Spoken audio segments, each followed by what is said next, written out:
سلام واليوم وصفة ديال الكعاوي من ألذ ما يكون. ناخذ معلقة ونص ديال التحميرة، معلقة ديال الخرقوم، معلقة سكينجبير عامرة مزيان، نص معلقة د البزار، شوية ديال السودانية، معلقة د الكمون تاهي عامرة، معلقة ديال القزبر حبوب، جوج عويدات ديال القرفة، ومعلقة ديال الحك مطيشة، الملحة حسب الذوق، وهنايا واحد 4 ولا 5 تفصيصات ديال الثومة، مع كاس لاروب ديال الزيت الروميه، ولا نقدروا نخلطوا البلديه مع الروميه، ونص كاس ديال الماء.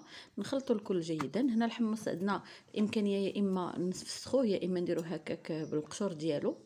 بالنسبه للقزبر ومعدنوس استعملت 4 ديال المعالق كبار. وفي كوكوط كنديروا بصله، جوج بصلات، وكنديروا العطريه ديالنا اللي كنا مزجنا، وراس ديال الثومه، وواحد يطرو نص ديال الماء تقريبا اللي غيغطي ليا اللحم ديالي. من بعد نص ساعه ديال الطياب كناخذوا شويه من لاصوص، وكناخذوا زلافه ديال الروز مع جوج زليف من لاصوص اللي كتكون عندنا بزايد. داكشي علاش درنا جوج بصلات، ما درناش بصله وحده. هذا الروز كيجي لذيذ جدا. كنزيدوا عليه الثومه، كنزيدوا عليه خزبر حبوب، ملحه، زعفران شعراء او ضمه الزعفران، وشويه ديال الزبيب، وكنغطيو عليه يطيب واحد 10 دقائق تقريبا الوقت الطياب ديال الروز ديالنا. من بعد كنرميو الحمص وكنتسناو واحد نص ساعه تقريبا تيكون كلشي موجود. وهنايا المريقه كتجي ملبيه. اللي بغى شويه د لاصوص كتر يقدر ما يوقفهاش حتى يولي الزيت هكا معزول.